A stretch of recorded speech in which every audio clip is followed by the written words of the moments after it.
నా ఆత్మీయ జీవితంలో నేను ఎదుర్కొంటున్న పోరాటాలు, నేను అనుభవిస్తున్న శ్రమలు, నేను అనుభవిస్తున్న శోధనలు, నా మీద నాకే అసహ్యం పుట్టిన దినాలు చాలా ఉన్నాయి.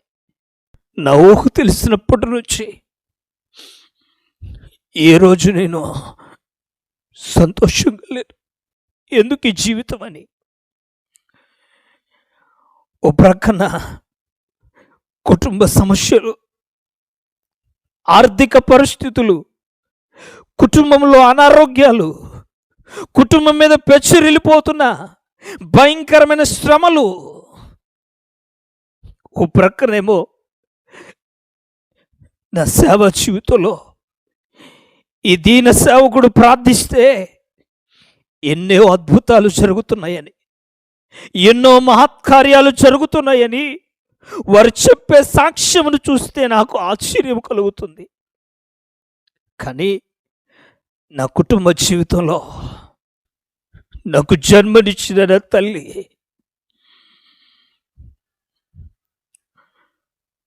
తనలో ఏర్పడిన బలహీనతను బట్టి, తనలో ఏర్పడిన అనారోగ్యమును బట్టి మంచానికి పరిమితమైపోయిందండి. తనంతరకు తాను లేవలేని దీన స్థితిలో, దీన అవస్థ పడుతూ తను అనుభవిస్తున్న బాధను చూస్తే గుండెలు తరిగిపోతున్నాయి. ఏం చేయగలను? దేవునికి ప్రార్థించటం తప్ప నేనేం చేయగలుగుతాను? ప్రభుకి ప్రార్థిస్తుంటే తల్లి విషయంలో ఒక్క సూచన, ఒక్క మాట అయినా నువ్వు ప్రభు మాట్లాడకపోతుంటే హృదయంలో వేదనకరమైన పరిస్థితుల మధ్యలో నలిగిపోతుండగా ఓ పక్క హృదయాంతరంగంలో ధైర్యం పుడుతుంది. పరిశుద్ధాత్మదేవుడు హృదయాంతరంగంలో నుంచి మాట్లాడుతున్నాడు. నానా, రాబోతున్న దినాల్లో నువ్వు మహిమగల పరిచర్య చేయాలరా.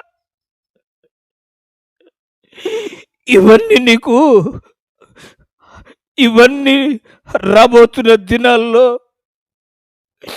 మహిమగల పరిచర్య చేయాలరా. నువ్వు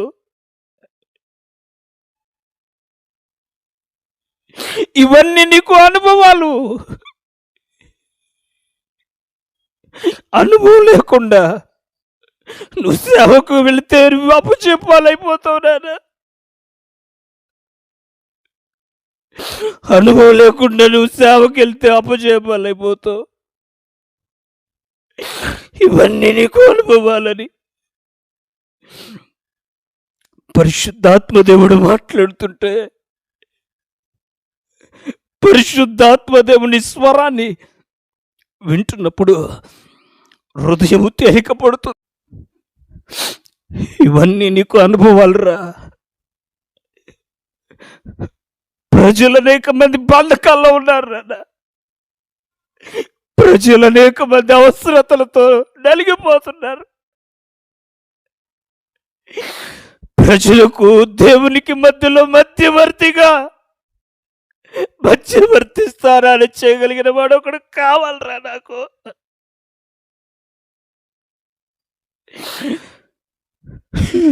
నీళ్ళల్లో దిగితేనే దాని లోతు తెలుస్తుందిరా.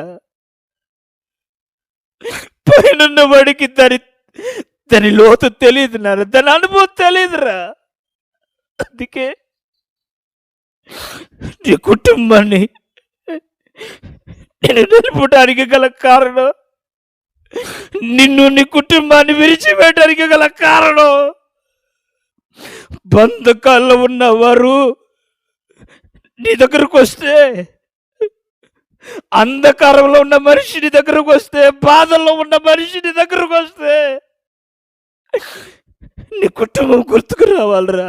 మనస్ఫూర్తిగా వారిని విడిపించగలిగిన సత్తా నీలో కావాలరా అని పరిశుద్ధాత్మదేవుడు అనుమరుమున నన్ను బలపరుస్తుంటే,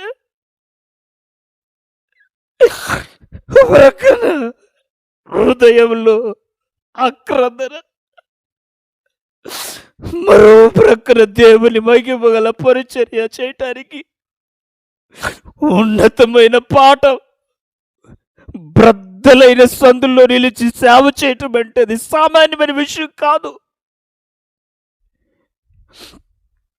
ప్రజలు మా వస్త్రాన్ని చూస్తారు, మేము తిరుగుతున్న బండిని చూస్తారు, మేము తిరిగే కారులో చూస్తారు, కానీ మా హృదయాలకు అవుతున్న గాయాలను ఎవడు చూస్తాడు?